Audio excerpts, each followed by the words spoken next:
Welcome to the first of hopefully many videos in 2025. A lot of my videos recently have been about food, so hopefully this is a nice change up. But today we're gonna be talking about my workout split. KIWI McMANGO 2025 workout split. Just want to say before I start, this is not fitness advice at all. I've done little to no research about this, but if you want to help me out and leave a comment, that'd be appreciated. All right, so this is gonna be split into two kind of sections. The first one is kind of like general structure and how I lift, I guess you could say, and the second segment is gonna be more about what I actually do in the gym.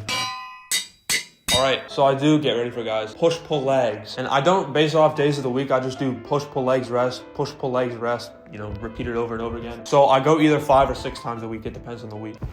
I'm gonna film this in like different parts of my house just so it's like a little bit more interesting. Okay, so let's talk about rep ranges. I do 3 by 8 to 12 for hypertrophy. I'll explain what that means, and usually 3 by 6 for strength. The way I determine if I can move up a weight or not is if I successfully complete 3 sets of at least 6 or 8 or whatever the case may be for the exercise reps. For example, I might get 9 on my first set, 8 on my second set, and 7 on my last set. In that case, I'll repeat the same weight the next day because I didn't successfully do the 3 sets of at least 8 reps. But if I do say 11 and then 10 and then 8, then I get to move up because I successfully did 3 sets of at least 8. Strength's a little bit different. I might successfully complete all the reps I need to get, but I usually keep the weight on for at least 2 sets after. I heard somewhere you don't want to go to like absolute failure for maximum strength gains. I mean, if you guys disagree, you can let me know, but I'm pretty sure that's true. You just want to get close. Okay, that's what I'm trying to say. As for like assisted reps and drop sets and all that stuff, I think those are good. I just don't do them. I probably should start doing it. So yes, I do agree they are beneficial. Okay, let's move on. Okay, part 2, the exercises, what I do, right?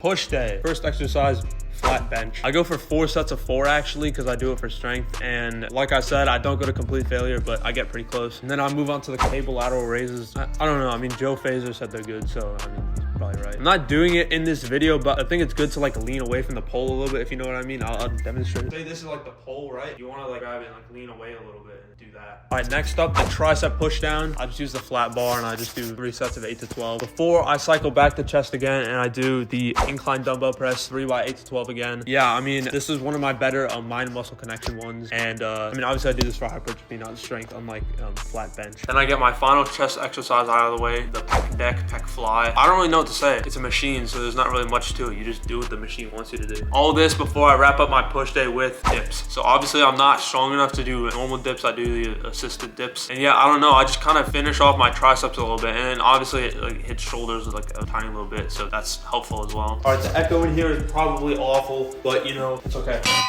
Pull day. First up, cable row. I'm using a triangular handle in this video here, but I usually use the curved bar kind of thing, for that supination.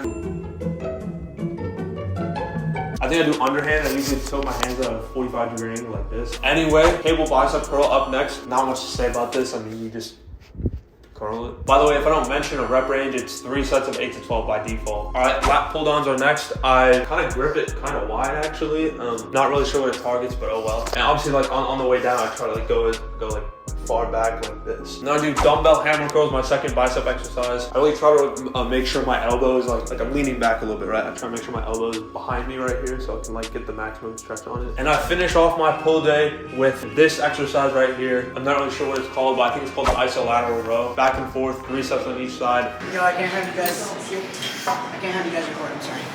Oh shit, man. My bad, man.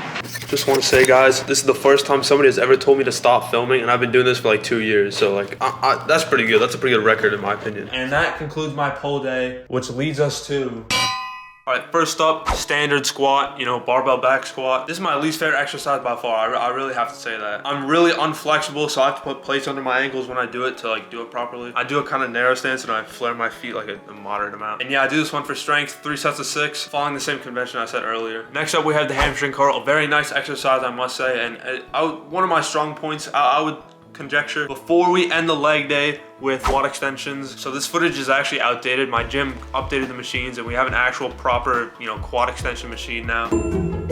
Instead of this dumb single leg one with cables, bro, it's so dumb. So yeah, that concludes my leg day. It's only 3 exercises, but I mean, I don't know, I feel like that's enough. Let me know if you disagree. So in total, every cycle I'll do 10 sets for chest, 6 sets for triceps, 3 for shoulders, 9 for my back, 6 for biceps, and kind of like 4.5 for quads and hamstrings because squats target those too.